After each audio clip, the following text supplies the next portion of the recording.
বিসমিল্লাহির রহমানির রহিম। জাতীয় বিশ্ববিদ্যালয় অনলাইন ক্লাসে সবাইকে স্বাগতম।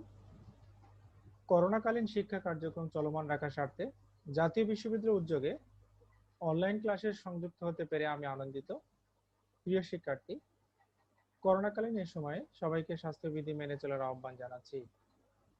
বিবিএ সম্মান প্রথম বর্ষ ব্যবস্থাপনা বিভাগ বাজারজাতকরণ নীতিমালা কোর্সটির কোর্স কোড 212607, লেকচার নাম্বার 10, মূল্য ব্যবস্থার দ্বিতীয় লেকচার। এটি 9 নম্বর লেকচারে মূল্য ব্যবস্থার কিছু অংশ তোমাদের সাথে আলোচনা করেছি। এই লেকচারে আরো বেশ কিছু বিষয় নিয়ে তোমাদের সাথে কথা বলবো। আমি মোহাম্মদ মোতাহার হোসেন সরকার, প্রভাষক, ব্যবস্থাপনা বিভাগ, সরকারি আজিজুল হক কলেজ, বগুড়া। লেকচারের শুরুতে প্রিয় শিক্ষার্থী, আমি তোমাদের এই লেকচার থেকে যে বিষয়গুলো আলোচনা করব তা জানিয়ে দিচ্ছি। মূল্য নির্ধারণ পদ্ধতি সমূহ। ব্রেক ইভেন বিন্দু বলতে কি বোঝায়? মূল্য নির্ধারণ পদ্ধতি হিসেবে ব্রেক ইভেন বিশ্লেষণ।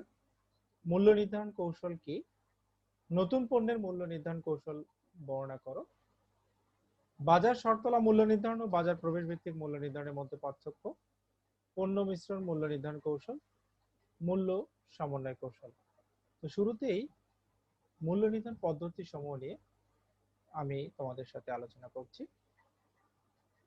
প্রথমেই মূল্য নির্ধারণ পদ্ধতি সমূহের মধ্যে সেটি হচ্ছে ব্যয়যোগ পদ্ধতিতে মূল্য নির্ধারণ। ইংরেজিতে বলা হয় কস্ট প্লাস প্রাইসিং। প্রিয় শিক্ষার্থী, এই পদ্ধতিতে পণ্যের ব্যয়ের সাথে নির্দিষ্ট পরিমাণ বা পরিমিত পরিমাণ মুনাফা যোগ করে মূল্য নির্ধারণ করা হয়। একটি পণ্যের যে ব্যয় হয় তার সঙ্গে নির্দিষ্ট পরিমাণ বা পরিমিত পরিমাণ মুনাফা যুক্ত করে ওই পণ্যটির যে মূল্য নির্ধারণ করা হবে তাকে বলছি ব্যয়যোগ পদ্ধতিতে মূল্য নির্ধারণ। অর্থাৎ আমি একটা পণ্য তৈরি করেছি, সে পণ্য তৈরি করতে আমার যে খরচ হয়েছে সেই খরচের সঙ্গে শুধু আমি যে পরিমাণ পরিমিত যে মুনাফা অর্জন করতে চাচ্ছি সেটি যুক্ত করলেই আমার এই মূল্য নির্ধারণটি হচ্ছে।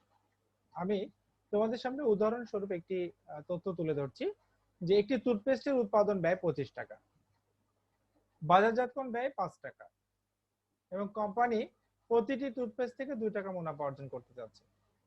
তাহলে এক্ষেত্রে মোট ব্যয়টি তাহলে আসলে কত হবে? যে 25 টাকা উৎপাদন খরচ, তার সঙ্গে বাজারজাতকরণ ব্যয় হয়েছে 5 টাকা, অর্থাৎ টোটাল খরচ হয়েছে আমার ব্যয় হয়েছে 30 টাকা। এর সঙ্গে আমি মুনাফা করতে চাচ্ছি 2 টাকা, তাহলে তার সঙ্গে যুক্ত করে দিলাম, তাহলে টোটাল পণ্যের মূল্য হচ্ছে 32 টাকা। আমি ওই পণ্যটি টুথপেস্টটি বাজারে যখন বিক্রি করছি কত টাকায়? 32 টাকা মূল্যে। তাহলে এটি হচ্ছে যে ব্যয়যোগ পদ্ধতিতে মূল্য নির্ধারণ। প্রিয় শিক্ষার্থী, Philip Kotler and Gary Armstrong এই বিষয়ে বলেছেন যে cost plus pricing is adding a standard markup to the cost of the product. অর্থাৎ ব্যয়যোগ মূল্য নির্ধারণ পদ্ধতি হচ্ছে পণ্যের ব্যয়ের সাথে পরিমিত মুনাফা যোগ করা। অর্থাৎ উনি বললেন কি, ব্যয়যোগ মূল্য নির্ধারণ পদ্ধতি হচ্ছে সেটি যা পণ্যের ব্যয়ের সাথে একটা পরিমিত মুনাফা যুক্ত করা, এবং সেটি আসলে সাধারণত কি হবে? পরিমিতই হবে, যে এখানে এক্ষেত্রে মুনাফা আমরা খুব একটি বেশি চাই না এই ব্যয়যোগ পদ্ধতিতে। এক্ষেত্রে নির্মাণ প্রতিষ্ঠান যারা রয়েছে, আইনজীবী, হিসাবরক্ষক ও অন্যান্য পেশাজীবীরা এই পদ্ধতিটা সাধারণত অনুসরণ করে। নির্মাণ প্রতিষ্ঠানটা কি করে? তারা বিভিন্ন সময় বিভিন্ন বিল্ডিং নির্মাণ করে, ব্রিজ। তো তারা যে কাজটি করে তার নির্মাণের জন্য যে খরচটি হবে তার সঙ্গে একটা ন্যূনতম একটা মুনাফা, অর্থাৎ তাদের যে একটা আয় তারা করতে চায় সেটি যুক্ত করে তার গ্রাহককে জানিয়ে দেয়।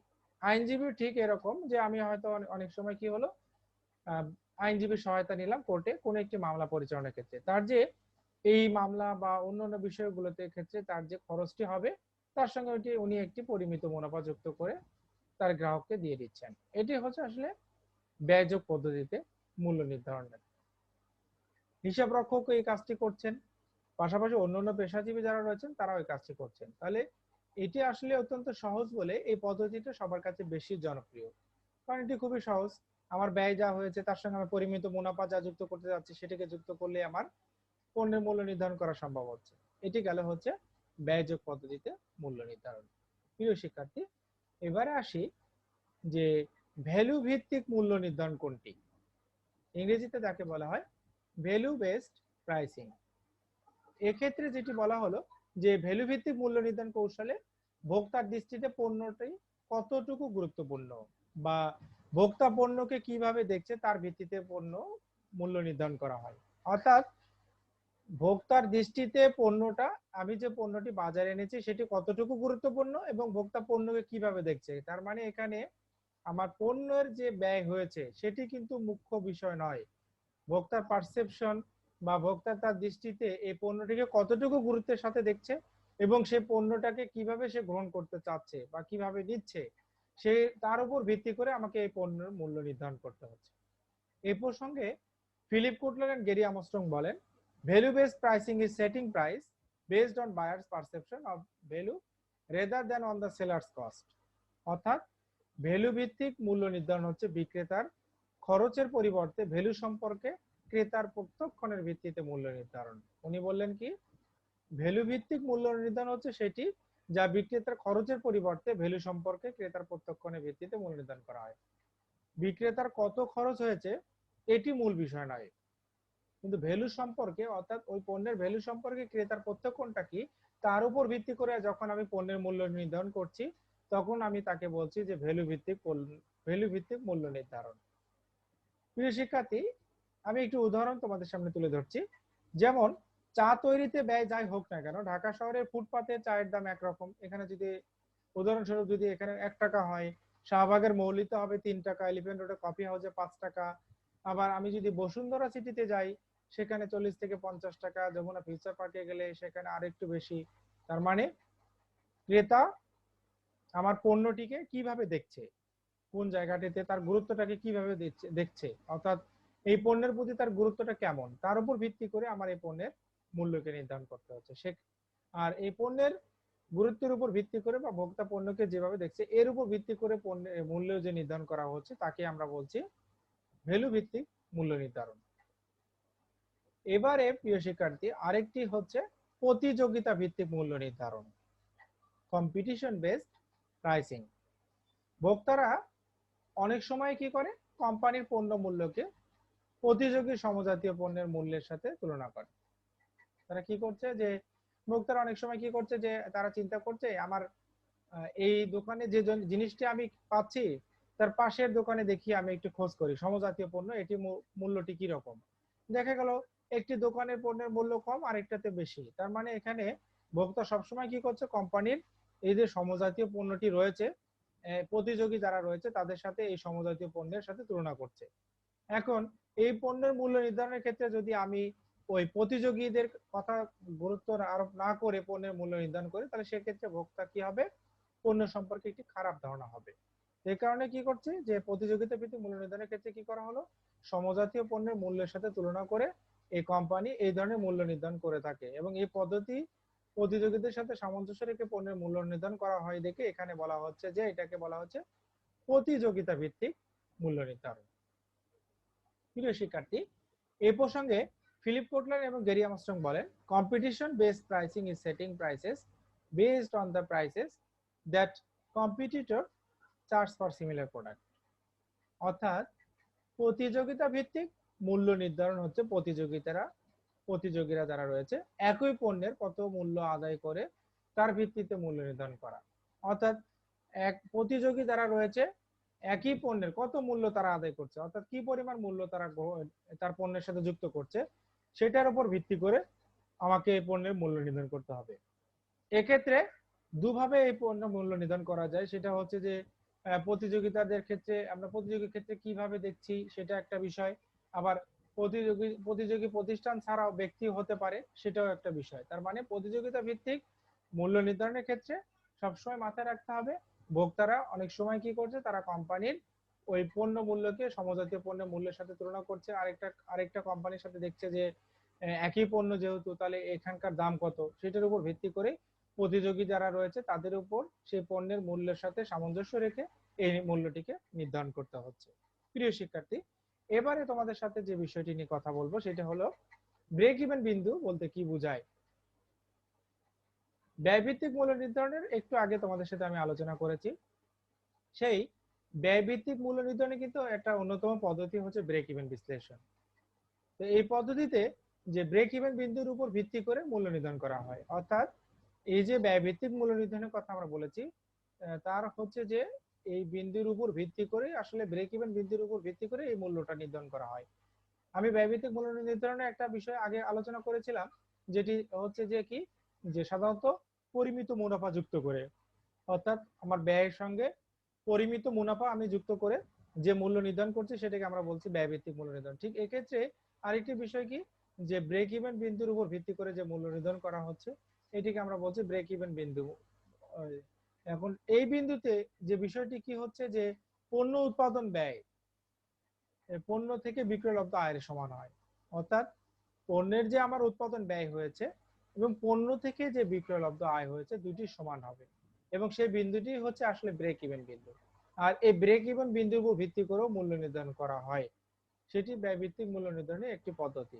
কাজেই এক্ষেত্রে যে বিষয়টি কি হলো, যে পণ্য উৎপাদনের ব্যয় যা হলো এবং বিক্রয়লব্ধ আয়ের দুটা যদি সমান হয় এবং সেটা যে বিন্দুতে হচ্ছে এই বিন্দুটাকে আমি বলছি ব্রেক ইভেন বিন্দু।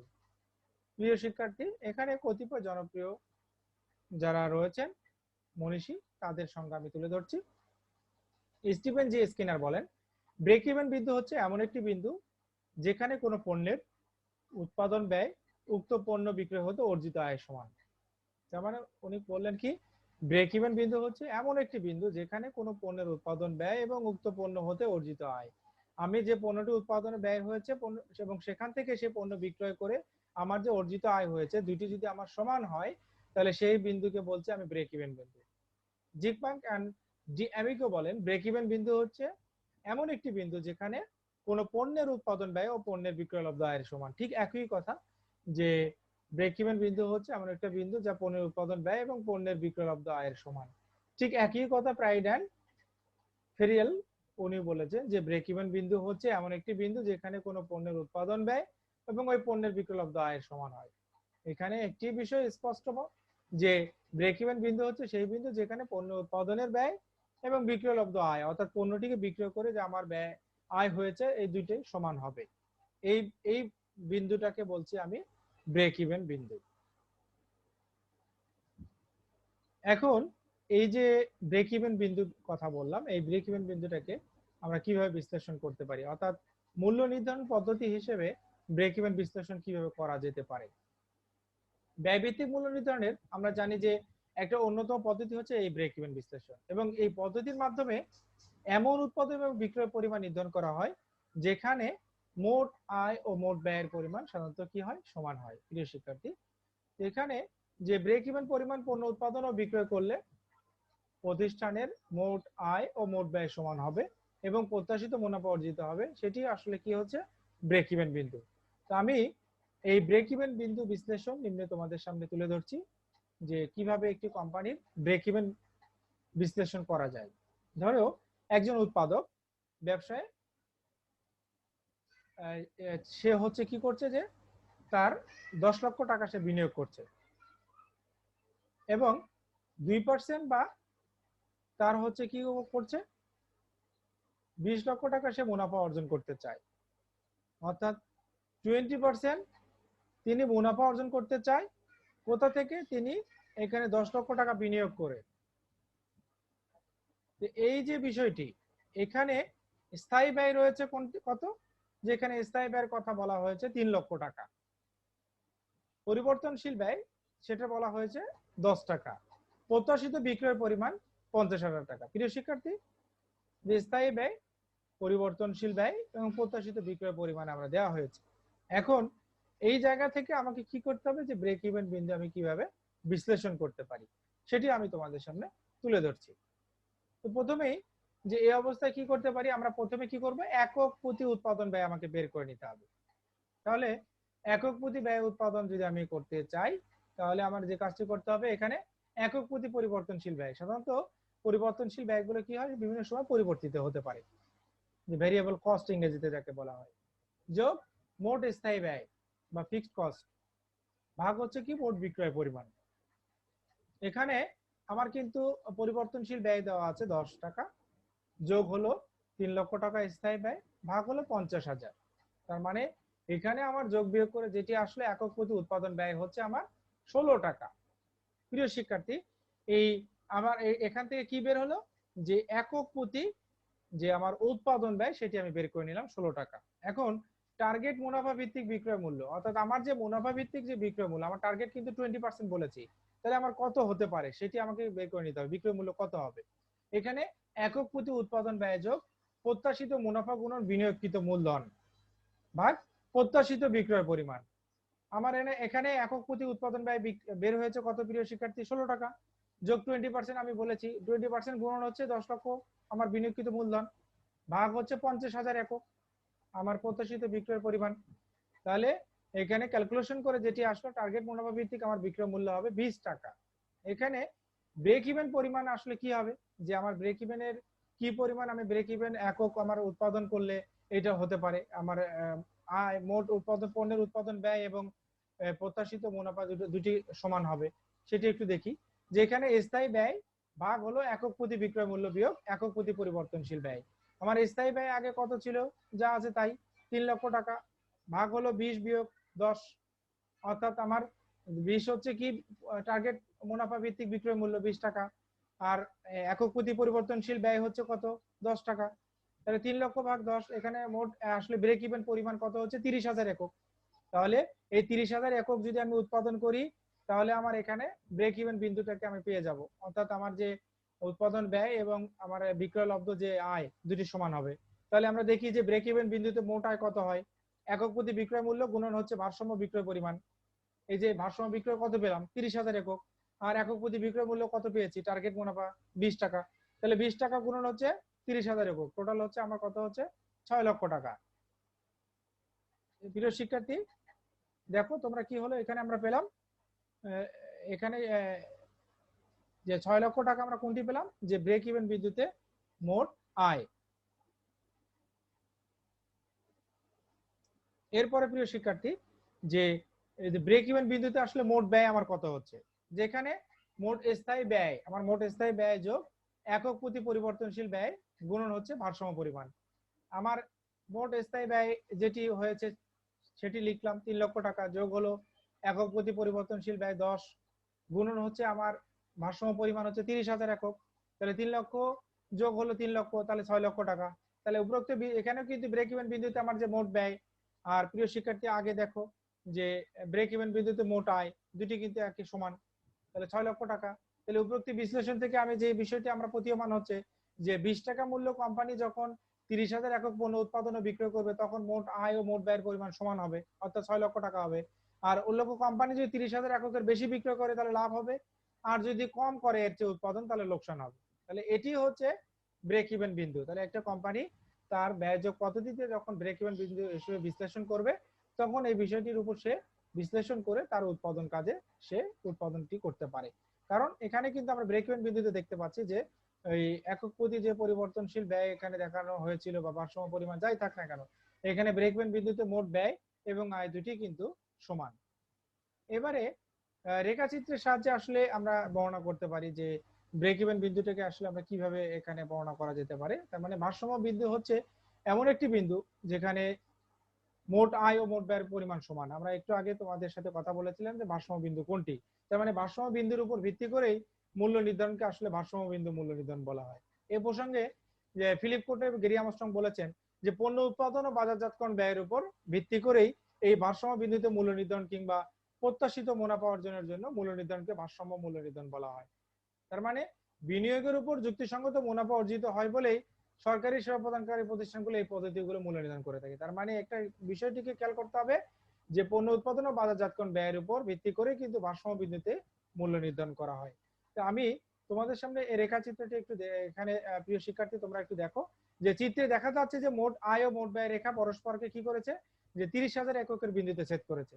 এখানে কোম্পানি মোট আয় মোট ব্যয়ের পরিমাণ সমান, অর্থাৎ 30,000, আমি যদি দেখি যে 3 লক্ষ টাকা যে এখানে সমান মোট আয় এবং মোট ব্যয়ের পরিমাণ যেটি সমান হচ্ছে 3 লক্ষ টাকা, এবং এই বিন্দুকে ভারসাম্য বিন্দু বা ব্রেক ইভেন বিন্দু বলছি আমরা।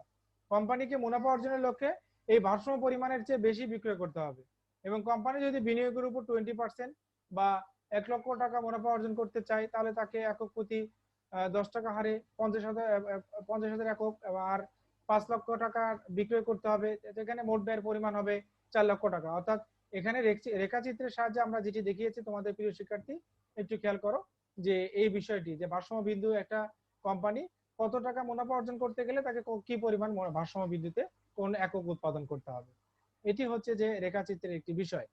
এরপরে প্রিয় শিক্ষার্থী, যে নতুন পণ্য মূল্য নির্ধারণের আমি কৌশল তোমাদের সামনে বর্ণনা করছি, যে একটা নতুন পণ্যের মূল্য নির্ধারণ কিভাবে কৌশল অবলম্বন করা যেতে পারে। আমরা জানি যে পণ্যের জীবনচক্র রয়েছে, তার মানে পণ্য জীবনচক্র কিভাবে, যে পণ্য তার জীবনচক্রের অর্থাৎ পণ্য উন্নয়ন থেকে একেবারে পতন স্তর পর্যন্ত কতগুলো স্তর অতিক্রম করে। ঠিক পণ্যের জীবনচক্রের বিভিন্ন স্তর অতিক্রমের সাথে সাথে সাধারণত কি হয়, মূল্য কৌশলও কিন্তু পরিবর্তিত হয়। পণ্য তার যে এই যে স্তরগুলো অতিক্রম করছে, পাশাপাশি তার মূল্য কৌশলও কিন্তু পরিবর্তিত হচ্ছে। নতুন পণ্যকে সাধারণত দুভাবে বিশ্লেষণ করা যায়, প্রকৃত অর্থে নতুন ভাবে প্রবর্তিত পণ্য আর নতুন পণ্যের অনুকরণকৃত পণ্য। অর্থাৎ একটা একেবারে নতুন পণ্য আর আরেকটা হচ্ছে অনুকরণকৃত পণ্য। তা আমরা নিম্নে উভয় ধরনের পণ্যের মূল্য নির্ধারণ কৌশল উপস্থাপন করছি।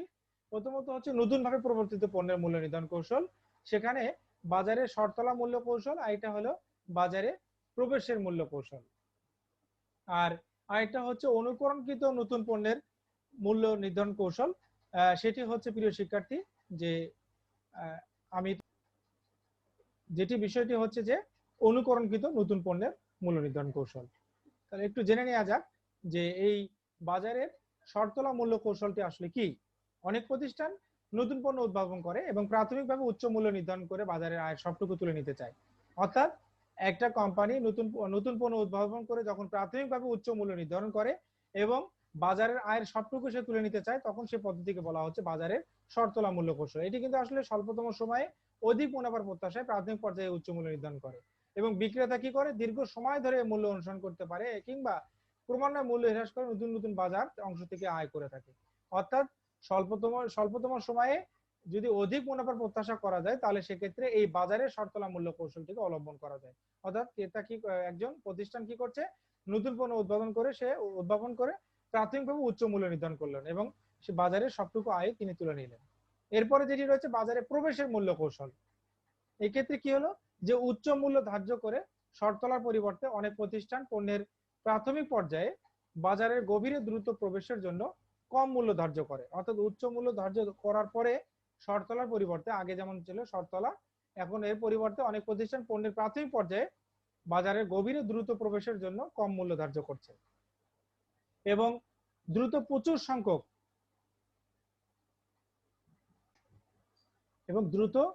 প্রচুর সংখ্যক ক্রেতাকে আকর্ষণ করা এবং বৃহত্তর বাজার অংশ দখল নিশ্চিত করার জন্য এই কৌশল অবলম্বন করে। আগেরটি ছিল যে কি করলো, বাজারে উচ্চ মুনাফা উচ্চ মূল্য নির্ধারণ করলো, আর এখানে এই পদ্ধতিতে কি করলো, কম মূল্য ধার্য করলো কিন্তু দ্রুত প্রচুর সংখ্যক ক্রেতাকে আকর্ষণ বাড়াচ্ছে এবং পাশাপাশি বৃহত্তর বাজার অংশ দখল করলো, এবং এই কৌশলটি হচ্ছে বাজারে প্রবেশের মূল্য কৌশল। এখানে কি করলো, কোম্পানি এই কৌশলটি অনুসরণ করে বেশি পরিমাণ বিক্রয়ের উদ্দেশ্যে কম মূল্য ধার্য করছে। তার মানে তাদের টার্গেট থাকে যে বিক্রয়ের পরিমাণ বৃদ্ধির সাথে সাথে তার খরচ কমে আসবে এবং তখন তারা পূর্বের চেয়ে কম মূল্যে পণ্যের যোগান দিতে পারবে। এটি হচ্ছে তাদের মূল টার্গেট থাকে। এরপরে প্রিয় শিক্ষার্থী, আমি তোমাদের সামনে যে বিষয়টি তুলে ধরছি সেটি হলো যে এই যে বাজারে শর্তলা মূল্য নির্ধারণ কথা বললাম এবং বাজারে প্রবেশ ভিত্তিক মূল্য নির্ধারণের কথা বললাম, এটার মধ্যে কিছু পার্থক্য, মৌলিক কিছু পার্থক্য রয়েছে, সেটি নিয়ে আমি তোমাদের সাথে কথা বলছি। একটু খেয়াল করো প্রিয় শিক্ষার্থী, যে বাজারে শর্তলা মূল্য নির্ধারণটা আসলে কি বা বাজারে প্রবেশ ভিত্তিক মূল্য নির্ধারণের এই বিষয়টি কি, সংজ্ঞাগত বিষয়। যেখানে বলা হলো যে স্বল্পতম সময়ে অধিক মুনাফা অর্জনের উদ্দেশ্যে নতুন পণ্যের প্রাথমিক পর্যায়ে উচ্চ মূল্য ধার্য করাকে বাজারে শর্তলা মূল্য বলে। তার মানে কি বললাম, যে স্বল্পতম সময়ে অধিক মুনাফা অর্জনের উদ্দেশ্যে নতুন পণ্যের প্রাথমিক পর্যায়ে, একটা নতুন পণ্য যখন প্রাথমিক পর্যায়ে থাকলো তার যদি উচ্চ মূল্য ধার্য করা হয় সেটাকে বলছে বাজারের শর্তলা মূল্য। আর পক্ষান্তরে বাজারে প্রবেশ ভিত্তিক মূল্য নির্ধারণ কোনটি, যে স্বল্পতম সময়ে বৃহৎ বাজার অংশ দখলের উদ্দেশ্যে নতুন পণ্যের প্রাথমিক পর্যায়ে নিম্ন মূল্য ধার্য করাকে বাজার প্রবেশ ভিত্তিক মূল্য নির্ধারণ বলে। এখানে কি হলো, আগেরটি ছিল হচ্ছে উচ্চ মূল্য ধার্য করা, আর এখানে তা না। এখানে পার্থক্যের বিষয় কি, স্বল্পতম সময়ে বৃহৎ বাজার অংশ দখলের উদ্দেশ্যে, অর্থাৎ বড় পরিসরে যখন বাজার দখল করছি সেই উদ্দেশ্যে নতুন পণ্যের প্রাথমিক পর্যায়ে একেবারে শুরুর পর্যায়ে যখন নিম্ন মূল্য ধার্য করা হচ্ছে তখন যে বাজার এটার এই যে কৌশলটি, এই মূল্য নির্ধারণ কৌশলটি সেই প্রবেশ ভিত্তিক, এখানে বলা হচ্ছে বাজারে প্রবেশ ভিত্তিক মূল্য নির্ধারণ কৌশল। এখন এর প্রকৃতি, কোনটার প্রকৃতি কেমন হবে?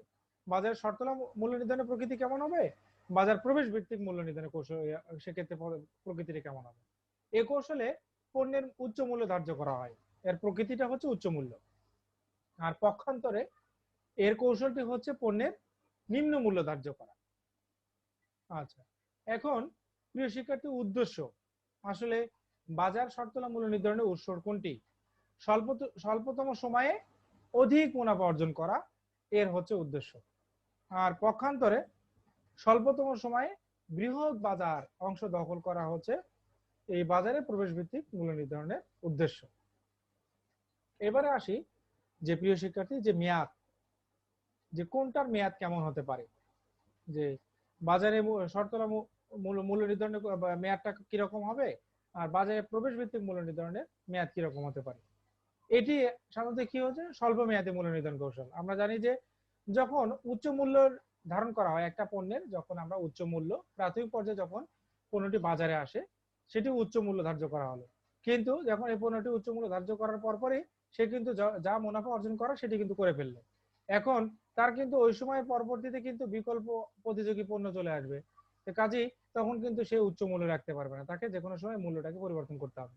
এই জন্য এটাকে বলা হচ্ছে যে এর উদ্দেশ্য হলো কি স্বল্পতম সময়ে অধিক মুনাফা অর্জন করা। প্রিয় শিক্ষার্থী, আমরা যদি ফোনের কথা বলি, শুরুর সময় এক সময় কি ছিল যে সিটিসেল শুধু বাজারে তারা হচ্ছে কি ছিল যে ফোনের কোম্পানিতে ফোন ছিল, এখন তারা যা ওই সময় উচ্চ মূল্যে তারা এটাকে বিক্রি করেছে এবং অধিক মুনাফা অর্জন করেছে।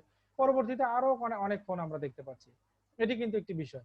তার মানে তারা ওই সময় শর্তলা মূল্য নির্ধারণ করে তারা যতটুকু অধিক মুনাফা অর্জন করা যায় সেটি করেছে। পক্ষান্তরে যে বাজারে প্রবেশ ভিত্তিক মূল্য নির্ধারণের ক্ষেত্রে আমরা যে দেখি যে স্বল্পতম সময়ে বৃহৎ বাজার অংশ দখল করা। এখন আমরা দেখি যে গ্রামীণ ফোনের যে কাজটি ছিল, তারা স্বল্পতম সময় বৃহৎ বাজার অংশ দখল করেছে, তারা নেটওয়ার্কটাকে বিস্তৃত করেছে, অন্যান্য সুযোগ সুবিধা বাড়িয়ে মূল্যটাকে কমিয়ে রেখেছে, সিমের মূল্য, বিভিন্ন বিষয়। তারা এটা কিন্তু আমরা একটা উদাহরণ হিসেবে দেখতে পারি।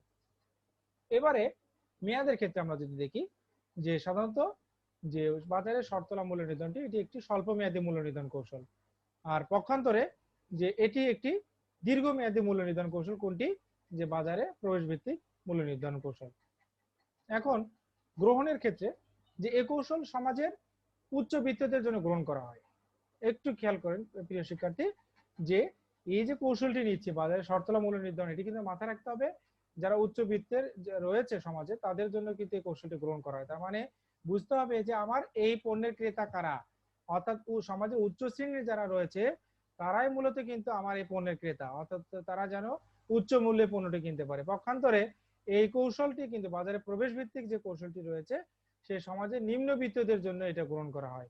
যারা সমাজে নিম্নবিত্ত রয়েছে তারা কিন্তু এই ধরনের পণ্যটিকে গ্রহণ করছে, অর্থাৎ এখানে পণ্যের মূল্যটাকে কমিয়ে রাখা হচ্ছে কিন্তু বাজার বিস্তৃত হচ্ছে। এরপরে রয়েছে প্রতিযোগিতা। এই যে আমরা বলছি যে বাজারে শর্তলা মূল্য নির্ধারণের ক্ষেত্রে এই কৌশলে প্রতিযোগিতা সবসময় বৃদ্ধি করবে, কারণ উদ্ভাবনী নতুন নতুন পণ্য চলে আসছে, এই কৌশল সবসময় কি হবে যে প্রতিযোগিতা বৃদ্ধি করবে। আর পক্ষান্তরে প্রবেশ ভিত্তিক মূল্য নির্ধারণের ক্ষেত্রে এটা কিন্তু এই কৌশল প্রতিযোগিতা হ্রাস করে, যেহেতু বৃহৎ বাজারে চলে গেলাম খুব একটা বেশি প্রতিযোগিতা হবে না, সর্বোপরি এখানে প্রতিযোগিতাটা কম হবে, চাহিদা হ্রাস বৃদ্ধি। এই কৌশল পণ্যের চাহিদা হ্রাস করে, অর্থাৎ পণ্যের যেহেতু অধিক মূল্য যখন থাকে তখন কিন্তু আসলে কি হয় না, ক্রেতারা ওই পণ্যের প্রতি আকর্ষণ খুব কম থাকে, তাদের চাহিদাটাও কম থাকে। তার মানে এই কৌশল পণ্যের চাহিদাটাকে ধীরে ধীরে কমিয়ে দিচ্ছে। পক্ষান্তরে আমরা যদি দেখি বাজারে প্রবেশ ভিত্তিক মূল্য নির্ধারণের কৌশল, এই কৌশল পণ্যের চাহিদা বৃদ্ধি করে। এটি ছিল হলো প্রিয় শিক্ষার্থী বাজারে শর্তলা মূল্য নির্ধারণ, বাজারে প্রবেশ ভিত্তিক মূল্য নির্ধারণের মধ্যে পার্থক্য। এখন প্রিয় শিক্ষার্থী, আমি তোমাদের সামনে যে বিষয়টি নিয়ে কথা বলবো সেটি হলো পণ্য মিশ্রণ মূল্য নির্ধারণ কৌশল কিভাবে করা যেতে পারে। এখানে আমি তিনটি ভাবে তুলে ধরেছি, তিনটি স্তরে। একটি হচ্ছে কৌশল, কোন ধরনের কৌশল নিব এবং সেটার বর্ণনা, পাশাপাশি হচ্ছে আমি তোমাদেরকে উদাহরণ দিয়ে বুঝিয়ে দিব। প্রথমত হচ্ছে পণ্য সারি মূল্য নির্ধারণ। পণ্য মিশ্রণ মূল্য নির্ধারণের প্রথম কৌশলটি হচ্ছে পণ্য সারি মূল্য নির্ধারণ। আসলে কিভাবে, যে পণ্য সারির পণ্যগুলোর মধ্যে মূল্য ধাপ স্থিরকরণ। আমার যে পণ্যগুলো রয়েছে তাকে সারিবদ্ধভাবে রাখা এবং সেগুলো সেই পণ্যগুলো যে পণ্য সারি রয়েছে প্রতিটি পণ্যগুলোর মধ্যে যে মূল্য ধাপ, অর্থাৎ কোন পণ্যের জন্য কোনটিকে আমি কত দাম মূল্য নির্ধারণ করব সেই ধাপগুলোকে স্থির করতে হবে, ধাপে ধাপে ধাপে ধাপে রাখতে হবে, অর্থাৎ একই পণ্যের বিভিন্ন ধাপগুলো অনুসরণ করতে হবে। এটি হলো পণ্য সারি মূল্য নির্ধারণের একটি বিষয়। উদাহরণস্বরূপ লিভার ব্রাদার্স কিন্তু বিভিন্ন ধরনের শ্যাম্পু বিভিন্ন দামে বাজারজাত করছে। আমরা যদি দেখি বাজারে লিভার ব্রাদার্স কিন্তু বাজারে বিভিন্ন ধরনের শ্যাম্পু বাজারজাত করছে। এখন এই যে শ্যাম্পুর ক্ষেত্রে এগুলো তো তাকে ধাপ অনুসারে কি করতে হবে, সাজাতে হবে। এবং এই যে পণ্যগুলো অর্থাৎ শ্যাম্পুর ক্ষেত্রে যদি আমি দেখি এক এক শ্যাম্পুর ক্ষেত্রে কিন্তু দাম কিন্তু ভিন্ন, এক এক ধরনের দাম রাখতে হবে। অর্থাৎ তারা যদি চিন্তা করে যে যে পণ্যের ক্ষেত্রে সানসিল্ক হোক বা যে কোনো পণ্য যদি হোক, তার যে ব্র্যান্ডগুলো যেগুলো রয়েছে ইউনিলিভারের, সেই শ্যাম্পু কিন্তু যে কোম্পানির তাদের যে কোম্পানিটা রয়েছে তাদের কোম্পানির যে নামগুলো দিয়েছে শ্যাম্পুগুলো বিভিন্ন দামে বাজারজাত করছে। তার মানে এই যে কিন্তু কি করছে, পণ্য সারি অনুযায়ী তারা সেটাকে মূল্য নির্ধারণ করছে এবং এক এক শ্যাম্পুর মূল্য এক এক রকম রাখছে। এরপরে যেটি রয়েছে প্রিয় শিক্ষার্থী, ঐচ্ছিক পণ্য মূল্য নির্ধারণ। এটি কি রকম, যে মূল পণ্যের সাথে বিক্রিত ঐচ্ছিক পণ্যের মূল্য নির্ধারণ করা হয়। মূল যে পণ্য রয়েছে তার সাথে বিক্রিত ঐচ্ছিক কোনো পণ্য থাকলে, অর্থাৎ এর সাথে অন্য কিছু যদি মানে ইচ্ছা হলে নিলাম আর ইচ্ছা না হলে নিলাম না, সেই পণ্যটি যদি এরকম থাকে সেটার পণ্য মূল্য নির্ধারণ কিন্তু আরেকটা বিষয়। যেমন অনেকে গাড়ি কিনতে গেল, গাড়ি কেনার পরে গাড়ি কোম্পানি গাড়ির দাম একই, হয়তো দেখা গেল যে আমরা যখন আমি গেলাম হচ্ছে মার্সিডিজ গাড়ি নিতে বা অন্য সুজুকি যে কোনো গাড়ি কিনতে গেলাম কিংবা যে কোনো একটা ব্র্যান্ডের গাড়ি কিনতে গেলাম, সেই গাড়ির দাম দেখছি যে বিভিন্ন বিভিন্ন কোম্পানির ক্ষেত্রে একই মডেল বা একই গাড়ির দাম একই রকম থাকছে, কিন্তু ওই কোম্পানি কি করেছে ঐচ্ছিক যে পণ্যগুলো যেমন ওই গাড়ির যে সিডি, গাড়ির দাম একই কিন্তু সিডি প্লেয়ার যেটি রয়েছে, এসি যেটা রয়েছে সেটার আবার দাম কিন্তু আলাদা আলাদা রেখেছে। তাহলে মানে এটার ক্ষেত্রে কিন্তু পণ্য মিশ্রণ মূল্য যখন নির্ধারণ আমি কৌশলটাকে অবলম্বন করছি তখন কিন্তু আমাকে সেটা কিন্তু গুরুত্বের সাথে দেখতে হবে। গাড়ির দামটাকে এক রাখছি কিন্তু আমাকে কৌশল অবলম্বন করতে হবে কি, যে না সিডিটার কিন্তু দাম ভিন্ন হবে স্যার, এই সিডিটা আমার অনেক দামি, মানে সিডিটা আলাদা। কিংবা এসি, যে গাড়ির এসিটা কিন্তু অনেক ভালো বা এটার দাম কিন্তু একটু আলাদা। তার মানে এটাকে কিন্তু ঐচ্ছিক যে পণ্যটি রয়েছে সেই পণ্যটির মূল্য কিন্তু নির্ধারণ করতে হবে ভিন্নভাবে। এরপরে রয়েছে কি, উপজাত পণ্য মূল্য নির্ধারণ। এটি কিন্তু খুবই একটি গুরুত্বপূর্ণ বিষয় প্রিয় শিক্ষার্থী, যে উপজাত পণ্য মূল্য নির্ধারণের ক্ষেত্রে কি হতে পারে, যে উপজাত পণ্য থেকে আমরা কি করতে পারি, মুক্তি পেতে নিম্ন ভ্যালু নির্ধারণ করা হয়। অর্থাৎ উপজাত পণ্য আমরা যদি কোনো সময় অনেক সময় কি হতে পারে, যে এক পণ্যের থেকে আরেকটা উপজাত যে পণ্য যেখান থেকে মুক্তি পেতে হলে কিছু ভ্যালু নির্ধারণ করতে হয়, নিম্ন ভ্যালু নির্ধারণ করতে হয়। যে উপজাত পণ্যটার আমরা দাম যখন নির্ধারণ করব সেটার মূল্যটাকে নিম্ন ধরতে হবে। কিভাবে, যে প্রক্রিয়াজাতকৃত মাংস শিল্পে যে উপজাত হিসেবে গরু হতে মাংস ছাড়াও উপজাত পণ্য হিসেবে হাড় এবং চামড়া উৎপাদিত হয়। আমরা যদি দেখি যে মাংস শিল্পের ক্ষেত্রে যারা মাংসটাকে প্রক্রিয়াজাত করছে, এখানে উপজাত হিসেবে গরু হতে মাংস ছাড়াও আমরা গরু থেকে মাংস পাচ্ছি, তাছাড়া কি হচ্ছে উপজাত পণ্য হিসেবে তার হাড় এবং চামড়া যেগুলো রয়েছে উৎপাদিত হচ্ছে, এগুলোকে কি করছে মূল্য কম রাখা হচ্ছে। অনেক সময় অনেকে হয়তো কি করলো, হাড় কিনবে বলা হলো, এখন যিনি মাংস শিল্প মাংসটাকে বিক্রি করছে ও তো শুধু মাংস বিক্রি করছে, হাড় গুলোকে আলাদা করছে, পাশাপাশি চামড়াটাকেও আলাদা করে নিচ্ছে। এখন চামড়া তো ফেলে দিতে পারবে না, তাহলে উপজাত পণ্য হিসেবে এই পণ্যটির নিম্ন ভ্যালু অর্থাৎ নিম্ন মূল্য তার স্থাপন করতে হবে। প্রিয় শিক্ষার্থী, এই উপজাত পণ্য মূল্য নির্ধারণের উপরে ছিল হচ্ছে আবদ্ধ পণ্য মূল্য নির্ধারণ। এটি সম্পর্কে আমি তোমাদের সামনে আলোচনা করছি, যে আবদ্ধ পণ্য মূল্য নির্ধারণ এটি কিভাবে হতে পারে কৌশলটা, যে মূল্য পণ্যের সাথে ব্যবহার অবশ্যই করতে হয় এমন পণ্যের মূল্য নির্ধারণ। অর্থাৎ এই আবদ্ধ পণ্যটি এমন যে মূল্য বা মূল পণ্যের সাথে এমন ভাবে ব্যবহার করা হবে, যে এমন পণ্যের মূল্য নির্ধারণ করতে হবে যেমন যেটা খুবই আবশ্যিক। যেমন আমি উদাহরণস্বরূপ তোমাদের সামনে তুলে ধরি, যে ক্যামেরার দাম আমি কম রাখলাম কিন্তু ফিল্মের দাম আমি বেশি রাখলাম। অর্থাৎ আমি শুধু ক্যামেরা কিনলে তো আর হবে না, আবদ্ধ পণ্য মূল্য নির্ধারণটা এরকম, যে মূল পণ্যের সাথে যে ব্যবহার অবশ্যই করতে হবে, যে মূল্য পণ্যের সাথে এমন ভাবে ব্যবহার করব, ব্যবহার অবশ্যই করতে হয় যে এমন পণ্যের মূল্য নির্ধারণ করব, যে আমি ক্যামেরাটা কিনেছি, ফুজিসি ক্যামেরা কিনেছি, এখন ফুজিসি ক্যামেরার জন্য তার ফিল্ম লাগবে, তাহলে ফিল্মটা এমন ভাবে আমি বিক্রয়ের মুনাফার উদ্দেশ্যে আমি এমন ভাবে বিক্রয় করব যে ওটা কি করছি, যে ফিল্মের দাম বেশি রাখছি, ক্যামেরার দাম আমি কম রাখছি। এটাকে বলা হচ্ছে আবদ্ধ পণ্য মূল্য নির্ধারণ। পণ্যের দাম কম কিন্তু এর সাথে যে যুক্ত আরেকটা আবদ্ধ পণ্য রয়েছে, যে আমি ক্যামেরার সাথে ফিল্ম যুক্ত রয়েছে, সেটার আমি কি করছি, এই বিক্রয় যখন আমি করছি এটা মুনাফা বেশি আসায় আমি কি করছি, এই ফিল্মের দামটি বেশি রাখছি। এটাকে বলা হচ্ছে আবদ্ধ পণ্য মূল্য নির্ধারণ। এরপরে যেটি প্রিয় শিক্ষার্থী রয়েছে যে পণ্য বান্ডিল মূল্য নির্ধারণ, অর্থাৎ এটি কিভাবে হতে পারে পণ্য মিশ্র মূল্য নির্ধারণ কৌশলের আরেকটি হচ্ছে পণ্য বান্ডিল মূল্য নির্ধারণ। একত্রে বিক্রির জন্য পণ্য বান্ডিলের মূল্য নির্ধারণ করা হয়, অর্থাৎ কোনো পণ্য একত্রে বান্ডিল করে নিলাম, অর্থাৎ একসাথে একত্রে যুক্ত করে বান্ডিল করে সে পণ্যের মূল্য নির্ধারণ করে। যেমন লাইটার, কলম, চিরুনি একত্রে 8 থেকে 10টা বান্ডিল করে 15 টাকা বিক্রি করলাম, অর্থাৎ আমি লাইটারটাকে একসাথে নিলাম, কলম, চিরুনি বা আরো অন্যান্য যে কোনো কিছু সেগুলোকে কি করছি একত্রে একটা বান্ডিল করলাম, বান্ডিল করে এটা 8 থেকে 10টা একটা বান্ডিল থাকলো, তার দাম একটা বলে দিলাম, এটা নির্ধারণ করা হলো। অনেক সময় আমার ফেরিওয়ালার কাছে বা হকারদের কাছে কিন্তু হকাররা যারা আছে তারা কিন্তু কি করে এই ধরনের কিন্তু পণ্য একের সাথে বান্ডিল করে গাড়িতে বা ফেরিতে বিভিন্ন বিক্রি করছে, যে 50 টাকায় 10টি পণ্য, তো 50 টাকায় 30টি পণ্য, এইভাবে তারা কিন্তু ক্রেতাদের আকর্ষণ করে এই পণ্য বান্ডিল মূল্য নির্ধারণ করে তারা কিন্তু পণ্যটাকে বাজারে বিক্রি করছে। তাহলে প্রিয় শিক্ষার্থী এই গেল হচ্ছে যে পণ্য মিশ্রণ মূল্য নির্ধারণ কৌশল, কতগুলো কৌশল আমরা অবলম্বন করছি।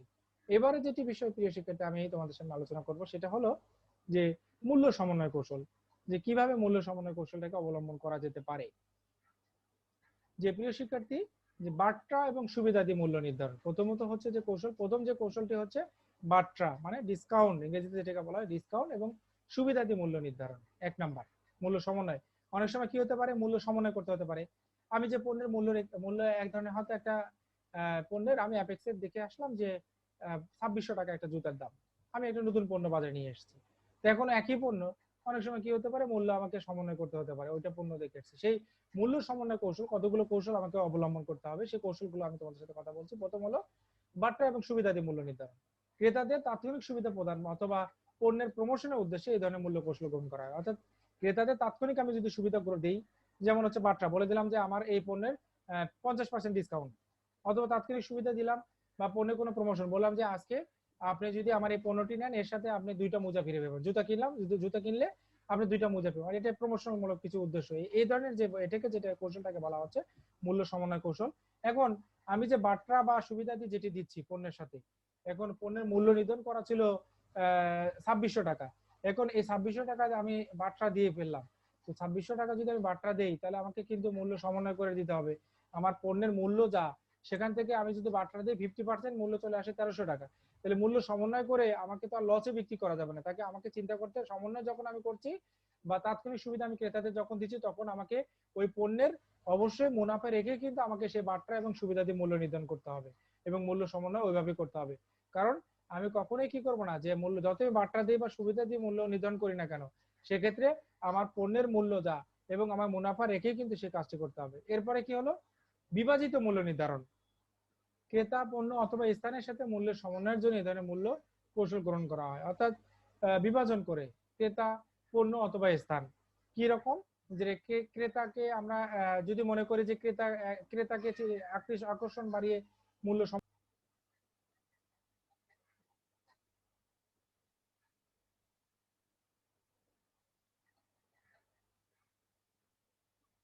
ক্রেতার আকর্ষণ বাড়িয়ে এটা আমরা করতে পারি।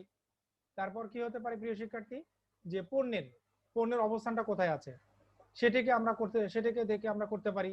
পাশাপাশি হচ্ছে স্থান, যে কোন স্থান মানে বিভাজনটা কি হচ্ছে এরকম যে বিভিন্ন বিভাজন একটা ক্রেতা এক এক রকম এক এক ধরনের ক্রেতা এক এক রকম হতে পারে, পণ্য এক এক ধরনের পণ্য এক এক রকম হতে পারে। এই যে পণ্যের সাথে বিভাজন রেখে মূল্য নির্ধারণ করা হতে পারে, স্থানের সাথে বিভাজন করে মূল্য সমন্বয় হতে পারে, এই ধরনের যে কৌশল সেটাকে বলছি বিভাজিত মূল্য নির্ধারণ কৌশল। এরপরে যেটি রয়েছে মনস্তাত্ত্বিক মূল্য নির্ধারণ, মনস্তাত্ত্বিক প্রভাব সমন্বয়ের জন্য এই ধরনের মূল্য কৌশল। মনস্তাত্ত্বিক বিষয়টি এক এক জনের মানসিক অবস্থা বা মনস্তাত্ত্বিক অবস্থা এক এক রকম হতে পারে, সেই মনস্তাত্ত্বিক মূল্য নির্ধারণ কি হচ্ছে যে মনস্তাত্ত্বিক প্রভাব বা মনস্তাত্ত্বিক বিষয়ের উপর আমরা যদি গুরুত্ব দিয়ে মূল্য নির্ধারণ করে থাকি এটাকে বলা হচ্ছে মনস্তাত্ত্বিক মূল্য নির্ধারণ। প্রসারমূলক মূল্য নির্ধারণ, স্বল্প সময়ে মূল্য হ্রাস করে বিক্রয় বৃদ্ধির উদ্দেশ্যে, তার মানে অল্প সময়ে মূল্য হ্রাস করে যদি বিক্রয় বৃদ্ধির উদ্দেশ্যে এই ধরনের মূল্য কৌশল আমি গ্রহণ করি তাহলে সেটাকে বলছি প্রসারমূলক মূল্য নির্ধারণ। প্রিয় শিক্ষার্থী যে আমরা কি বলছি যে স্বল্প সময়ে মূল্য হ্রাস করে অল্প সময়ের মধ্যে আমি মূল্য হ্রাস করে বিক্রয় বৃদ্ধি করছি, এটাকে বলছি প্রসারমূলক মূল্য নির্ধারণ কৌশল। এই সময় কি করতে হচ্ছে আমাকে মূল্য সমন্বয় করতে হচ্ছে, তাহলে এখন স্বল্প সময় মূল্য হ্রাস করছি, মূল্য হ্রাস করলে কিন্তু আমি অবশ্যই তার আমার যে মূল্য পণ্যের যে মূল্য সেখান থেকে কখনোই আমি কমাবো না, তার মানে এখানে ক্ষতি হবে, সেই ক্ষতিটা কিন্তু করা যাবে না। আমাকে মূল্য সমন্বয় মূল্য হ্রাস যতই করি না কেন আমার পণ্যের মূল্য লাভ রেখে সেটাকে কিন্তু সেই কৌশল অবলম্বন করে প্রশ্নমূলক মূল্য নির্ধারণ করতে হবে। ভৌগোলিক মূল্য নির্ধারণ, ক্রেতাদের ভৌগোলিক অবস্থান, এক এক ক্রেতার ভৌগোলিক অবস্থান এক রকম হতে পারে। কেউ শীত প্রধান দেশে থাকতে পারে, কেউ গ্রীষ্মকালীন দেশে থাকতে পারে, এবং এই ক্রেতাদের ভৌগোলিক অবস্থানের সাথে সমন্বয়ের জন্য কিন্তু এ ধরনের মূল্য কৌশল গ্রহণ করতে হতে পারে। অর্থাৎ ভৌগোলিক মূল্য নির্ধারণ কিন্তু এটা গ্রহণ করা যেতে পারে। আন্তর্জাতিক মূল্য নির্ধারণ, আন্তর্জাতিক বাজার সমন্বয়ের জন্য এই ধরনের মূল্য কৌশল গ্রহণ করা হয়। অনেক সময় কি হতে পারে, আমি যে পণ্যটির মূল্য নির্ধারণ করেছি সেটা আন্তর্জাতিক বাজারে হয়তো সেই পণ্যের মূল্য অনেক কম। এখন দেখা গেল যে এই পণ্যের মূল্যটি আমি রেখেছি যা আন্তর্জাতিক বাজারের সাথে সামঞ্জস্য রেখে সেটি ক্রেতা গ্রহণ করছে না, যে আন্তর্জাতিক বাজারেই তো এই পণ্যের দাম কম, তাহলে আপনি কেন এই পণ্যটির মূল্য কেন বেশি রাখছেন? তাহলে কিন্তু তখন আমাকে কি করতে হচ্ছে, অবশ্যই আন্তর্জাতিক বাজারের কথা চিন্তা করে এই ধরনের মূল্য নির্ধারণ করতে হচ্ছে, এবং যেটিকে বলা হচ্ছে যে আন্তর্জাতিক মূল্য নির্ধারণ। প্রিয় শিক্ষার্থী, তোমরা দেখছো যে মূল্য সমন্বয় কৌশল তাহলে কি কি বিষয়? প্রথমত হচ্ছে বার্তা এবং সুবিধাদি মূল্য নির্ধারণ একটা বিষয়। 2 নম্বরে হচ্ছে কি বললাম যে বিভাজিত মূল্য নির্ধারণ। তৃতীয়ত মনস্তাত্ত্বিক মূল্য নির্ধারণ। চতুর্থত প্রসারমূলক মূল্য নির্ধারণ। এরপরে হচ্ছে ভৌগোলিক মূল্য নির্ধারণ। এরপরে আন্তর্জাতিক মূল্য নির্ধারণ। অর্থাৎ মূল্য সমন্বয় কৌশল আমি যখন অবলম্বন করছি, আমি যখন একটি মূল্যকে সমন্বয় করতে চাচ্ছি, তখন কিন্তু আমাকে এই কৌশলগুলো অবলম্বন করতে হবে। কারণ কি, যে আমার এক এক সময় পণ্যের মূল্য এক এক রকম হতে পারে, এবং সেটিকে আমার কি করতে হতে পারে, সমন্বয় করতে হতে পারে। তাই কাজেই একটা প্রতিষ্ঠান বা ব্যক্তিকে অবশ্যই যখন তার বাজারজাতকরণ করছেন অথবা এই পণ্যটিকে তিনি হচ্ছেন মূল্য নির্ধারণ করছেন, তখন কিন্তু তার এই কৌশল এই বিষয়গুলোকে অবশ্যই তাকে মাথায় রেখে এই কাজটি করতে হবে। তো প্রিয় শিক্ষার্থী, যে এই ছিল আমার হচ্ছে যে আজকের এই লেকচারের মূল আলোচনা। আশা করি তোমরা এই আলোচনা থেকে মূল্য ব্যবস্থা সম্পর্কে অনেক বিষয়গুলো জেনেছো। তোমরা এই মূল্য ব্যবস্থা সম্পর্কে এই বিষয়গুলো জেনে উপকৃত হবে, এবং প্রতিটি ক্ষেত্রে তোমাদের একাডেমিক ক্ষেত্রে সহায়তা হবে, পাশাপাশি তোমাদের ব্যক্তিগতভাবে সেটিকে কাজে লাগবে। আমি আশা করি তোমাদের ক্লাসটি ভালো লেগেছে। আমি এই ক্লাসটি তৈরি করতে বা লেকচারটি তৈরি করতে যে বইটি সহায়তা নিয়েছি, বাজারজাতকরণ নীতিমালা সঞ্জীব সাহার বইটি থেকে আমি নিয়েছি, পাশাপাশি বিশ্ববিদ্যালয়ের বিভিন্ন রেফারেন্স বই এবং ইন্টারনেট থেকে আমি সহায়তা নিয়েছি। আশা করি সকলেই ভালো থাকবে। তোমাদের সুস্বাস্থ্য ও দীর্ঘায়ু কামনা করছি। খোদা হাফেজ।